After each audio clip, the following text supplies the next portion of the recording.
shit. He's doing it. Yee-hoo! Not the cleanest barrel rolls in the world, but I would say that's a certified barrel roll on a Spider-Mobile B-Wing. Oh yeah. She makes you work for it, but that's good. She feels a real nice. Let's try our final test here.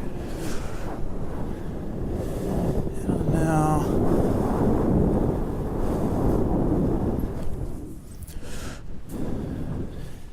Let's see how she goes.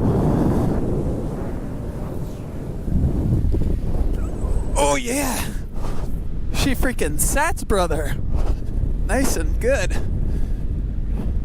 Real slow. I don't know if you can see that. We're going right around.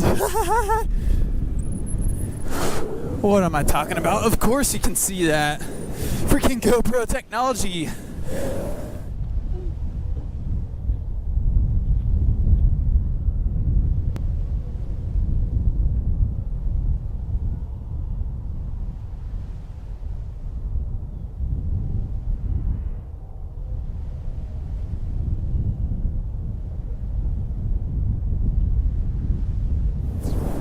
I had to be like Mr. Acro guy and get my pair of Acro gloves. Geez, that's nice. That was very predictable, as they say. I feel like Dank Wheelie. You ever watch that guy on YouTube? He just test drives other people's motorcycles, goes out and does wheelies on them. He's like, I better not crash this thing, because I don't own it. Little big ear action. Ah, we're crashing! Ah, ah.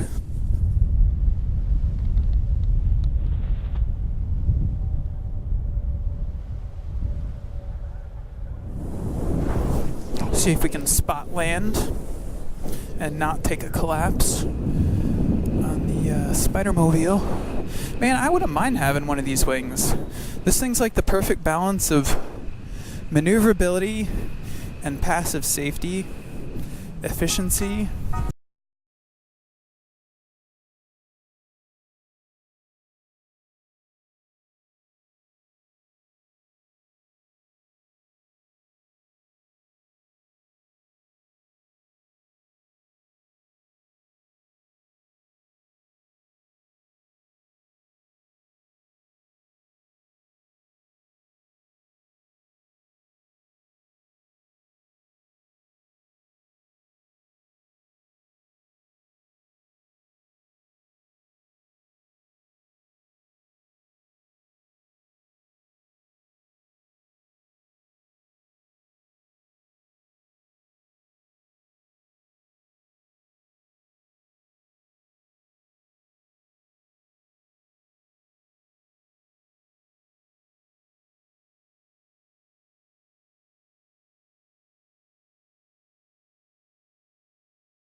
Yeah! Maneuver of the century! His motor died on inflation and I give him a pull start. Judson's flying the Roadster 3 22 meter. That's a wing that I gotta do like a first impressions of. It's essentially the newer version of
Like I was saying in the intro, conditions escalated.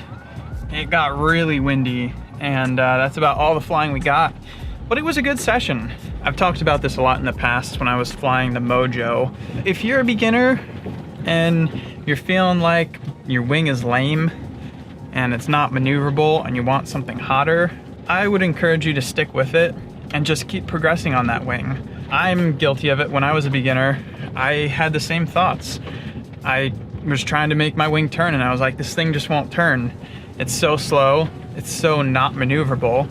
But in reality, you just kind of have to learn how to make it do the things you want it to do, how to gain and manage the energy of the wing. So yeah, I hope you guys enjoyed this impromptu episode. Quick reminder, you guys have probably heard this a lot now, but we're doing a giveaway of the Aviator Paramotor helmet in any order placed on tuckergot.com. With any of the merch, all the new Risky Biscuit stuff out right now will get you in the drawing up till May 10th. Look out for the drawing. We're gonna be doing that right after May 10th, and we'll pick the winner. So thanks for joining us. Drop a like if you enjoyed the video. Drop a comment down below of things you wanna see in the future when the weather stops sucking, and I will see you guys.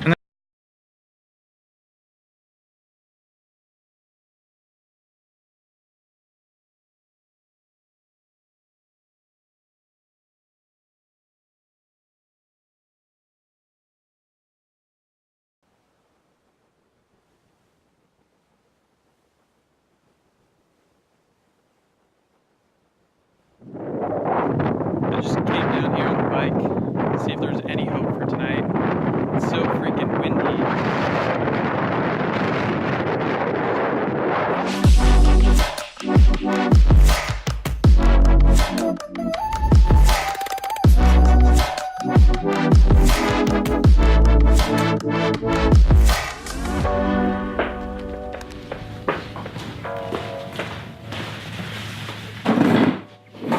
So it is like 100% too windy outside to be flying right now. Freaking gusting McNarly sauce. So I figured what better day to catch up on some motor maintenance. Today we got kind of a chilled video.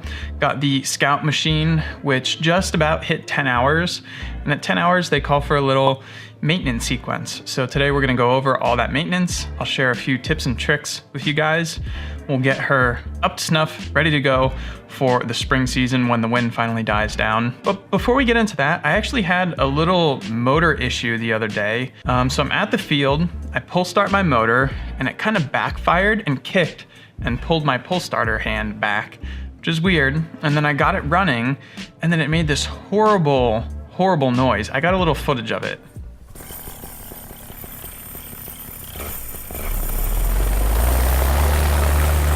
So I kind of inspected the problem. I dismounted my motor, checked it out, and what I came to the conclusion was there was something wrong with my pull starter. Later on, I took it back, pulled apart the pull starter, and sure enough, there was an issue with my pull starter. There's this little spring and these little feet thing that it's what catches for the pull starter to start. This spring seemed like it had fatigued. When I touched it, you can actually see in the photo there's